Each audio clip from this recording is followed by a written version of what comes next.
সামনের বছরে আগামী দিন যাতে এরকম স্বৈরাচারী হাসিনার মতো আর কোন সরকার যাতে না আসে এই বাংলাদেশের মাটিতে। আমরা চাই না, দরকার পড়লে আবার আমরা আন্দোলন করব, আবার এই স্বৈরাচারদের নিচে নামাবো, এদেরকে এই দেশ থেকে ভাগিয়ে দেব। আমরা আছি ইনশাআল্লাহ। আবার সামনে যদি এরকম আরো অনেকজন আসে তাদেরকে আমরা দেশ থেকে ভাগাবো, আবার আন্দোলন করব ইনশাআল্লাহ। আমাকে তারা আহত করেছে, আমার বাবাকে আহত করেছে, তাদের বিচার চাই আমরা। আমার এখানে হাত দিলে বুঝে যায়, আপনি হাত দেন, হাত দিয়ে দেখেন, বোঝা যায়। এই যে এখানে একটা বুলেট আছে, এখানে বুলেট রয়েছে, আমার এখানে বুলেট রয়েছে, মাথায় অসংখ্য বুলেট রয়েছে, আমার চোখের এদিকে বুলেট রয়েছে। এখন তুমি কি চাও? যারা এই কাজগুলো করছে, যাত্রাবাড়ির ওদিকে মনে একটা পুলিশে গ্রেফতার হয়নি, তুমি কি চাও আসলে? আমি চাই এদের বিচার হোক, এই বাংলাদেশের মাটিতে এদের বিচার হোক। এই শেখ হাসিনা, এই খুনি হাসিনার আমরা বিচার চাই, এই বাংলাদেশের মাটিতে আমরা তাদের বিচার চাই। তারা কেন আমাদের এভাবে আহত করেছে? কেন আমাদের দোষ ছিল? কি দোষ ছিল আমাদের? আমার ছোট ছোট বাচ্চা, আমার মতন আরো অনেক ছোট ছোট বাচ্চা রয়েছিল, আমার বন্ধু বান্ধবরা ছিল, তারা অনেকজন ছিল। আমাদের দোষ কি? আমাদের ছোট ছোট বাচ্চা, আমাদেরকে কেন গুলি করলো? আমাদের দোষ কি? আসসালামু আলাইকুম, আমার নাম মাহাদ আমিন আফরান, আমি যাত্রাবাড়ি মেট্রোপলিটন স্কুল কলেজে পড়ি। গত বছর এই দিনে আমি যাত্রাবাড়ি হানিফ ফ্লাইওভারের নিচে এই দিনে আমি আহত হই। আমি সেখানে আন্দোলন করতে যাই বড় ভাইদের সাথে। যখন দেখি যে আমাদের ক্যাম্পাসে বড় ভাইরা যাচ্ছে আন্দোলন করতে, তখন আমি তাদের সাথে আমার বাবাকে নিয়ে আন্দোলন করতে যাই। সেদিনে সকালে আমি কি করে বাসায় বসে পড়াশোনা করছিলাম, আব্বু আমাকে বললো যে চলো নিচে থেকে একটু ঘুরে আসি, এখানে আন্দোলন চলছে। তারপরে আমরা সেখানে যে আন্দোলন করার পর হঠাৎ করে আমরা বাসায় ফিরছিলাম, এমন সময় আমরা যখন বাসায় চলে আসছি এমন সময় পিছন থেকে পুলিশ গুলি করে, রাবার বুলেট ছোড়ে।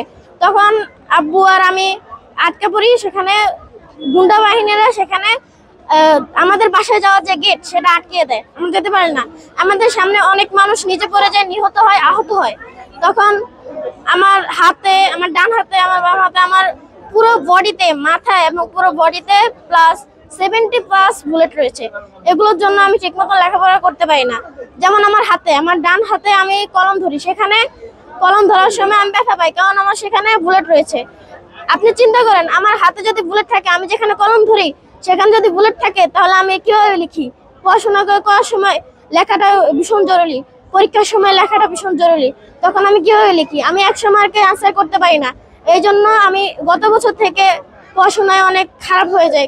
আমি ছিলাম ক্লাসে ফার্স্ট স্টুডেন্ট, এখন আমি অনেক খারাপ হয়ে যাই, ঠিকমতো পড়াশোনা করতে পারছি না, আমি লিখতেই পারি না। আমি যখন লিখতে যাই তখন আমার হাত ফুলে যায়, হাত লাল হয়ে যায়, লিখতে পারি না। আমি ঠিক মতো লিখতেই পারি না। ম্যাডামরা বলে তুমি লিখতে পারো না কেন? তারা আমার হাত দেখে আমার হাত পুরো লাল হয়ে যায়, মানে কি ঠিক মতো লিখতেই পারি না। এই দেখেন, এখানে আমার হাতটা ভিতরে ঢুকে গেছে, দেখেন আমার এখানে হাত দিলে বুঝে যায়, আপনি হাত দেন, হাত দিয়ে দেখেন, বোঝা যায়। এই যে এখানে একটা বুলেট আছে, এখানে বুলেট রয়েছে, আমার এখানে বুলেট রয়েছে, মাথায় অসংখ্য বুলেট রয়েছে, আমার চোখের এদিকে বুলেট রয়েছে। এখন তুমি কি চাও? যারা এই কাজগুলো করছে, যাত্রাবাড়ির ওদিকে মনে একটা পুলিশে গ্রেফতার হয়নি, তুমি কি চাও আসলে? আমি চাই এদের বিচার হোক, এই বাংলাদেশের মাটিতে এদের বিচার হোক, এই খুনি হাসিনার বিচার হোক, বাংলাদেশের মাটিতে এই খুনি হাসিনার বিচার হোক। আমার বাবার যে ব্যবসা প্রতিষ্ঠান, সেখানে আমার বাবার একজন কর্মচারী, তার নাম রিটন উদ্দিন, তাকেও মেরে ফেলা হয়েছে। তার 5 তারিখে পুলিশরা তাকে গুলি করে সেখানে মেরে ফেলে। আমরা তাকে দেখেছি, আমাকে তারা আহত করেছে, আমার বাবাকে আহত করেছে, তাদের বিচার চাই আমরা। এই শেখ হাসিনা, এই খুনি হাসিনার আমরা বিচার চাই, এই বাংলাদেশের মাটিতে আমরা তাদের বিচার চাই। তারা কেন আমাদের এভাবে আহত করেছে? কেন আমাদের দোষ ছিল? কি দোষ ছিল আমাদের? আমার ছোট ছোট বাচ্চা, আমার মতন আরো অনেক ছোট ছোট বাচ্চা রয়েছিল, আমার বন্ধু বান্ধবরা ছিল, তারা অনেকজন ছিল। আমাদের দোষ কি? আমাদের ছোট ছোট বাচ্চা, আমাদেরকে কেন গুলি করলো? আমাদের দোষ কি? সামনের বছরে আগামী দিন যাতে এরকম স্বৈরাচারী হাসিনার মতো আর কোন সরকার যাতে না আসে এই বাংলাদেশের মাটিতে। আমরা চাই না, দরকার পড়লে আবার আমরা আন্দোলন করব, আবার এই স্বৈরাচারদের নিচে নামাবো, এদেরকে এই দেশ থেকে ভাগিয়ে দেব। আমরা আছি ইনশাআল্লাহ। আবার সামনে যদি এরকম আরো অনেকজন আসে, তাদেরকে আমরা দেশ থেকে ভাগাবো, আবার আন্দোলন করব ইনশাআল্লাহ। জুলাই সনদ চাই, জুলাই সনদ চাই, জুলাই ঘোষণাপত্র চাই। আসসালামু আলাইকুম ভাই, আপনি কি দেখে এসেছেন ভিতরে? আপনি একটু অনুভূতি যদি একটু বলতেন। আসলে আয়নাঘর নাম শুনেছি, বাট বাস্তবতা দেখার সুযোগ হয়নি।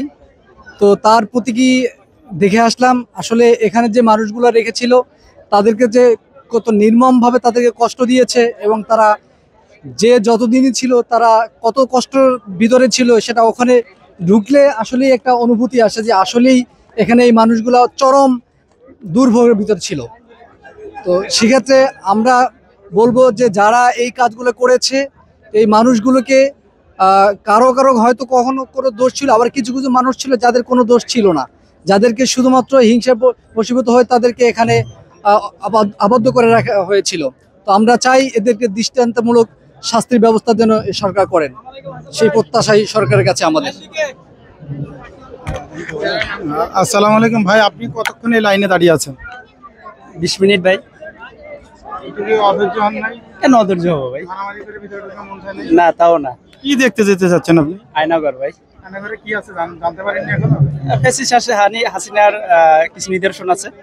আচ্ছা, আপনার অপেক্ষায় থাকলাম, আপনি আসেন, তারপর আবার আপনাকে ধরা হবে। আপনি কি আয়নাঘর দেখার জন্য আপনি কত মিনিট? আমি ওই একই সাথে 20 মিনিটের মতো হয়েছে। বেশি না কম? বেশি হবে, কম না। মানুষ তো সবাই অপেক্ষা করতেছে, বৃষ্টিকে উপেক্ষা করে সবাই চাইতেছে যে আসলে জুলাইয়ের যে একটা স্পিড, সেই স্পিডটা এই আয়নাঘরের ভিতরে যাওয়ার পর কি অবস্থা হয়? কিভাবে মানুষের উপর যে অত্যাচার নির্যাতন ফেসিস্ট শেখ হাসিনা করছে, সেইটাকে দেখার জন্য আমি কিন্তু অসুস্থ, আমার কণ্ঠস্বর টের পাইতেছেন। তারপরও যেহেতু আজকেই প্রোগ্রাম শেষ, এই জন্য অসুস্থ অবস্থায় আমি আসছি এটাকে দেখার জন্য, উপভোগ করার জন্য। ভাই, আমি 7 দিন ধরে এই অবস্থায় আছি। এই আমার আচ্ছা, আপনার অপেক্ষায় থাকলাম, আপনি আসেন, তারপর আবার আপনাকে ধরা হবে। অনেক ভালো। কি করবে বড় হয়ে?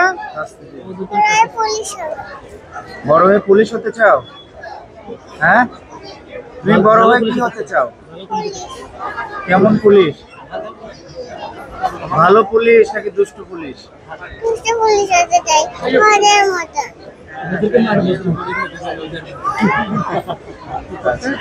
ওদেরকে মারার জন্য ওদের মতো দুষ্ট করে যেতে চায়।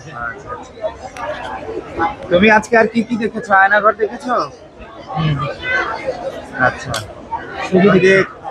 খেলাধুলা করেছো? আচ্ছা। তোমার ভাইকে কেমন শাস্তি চাও? পুলিশ শাস্তি, পুলিশ। শাস্তি চাও? তুমি বলো।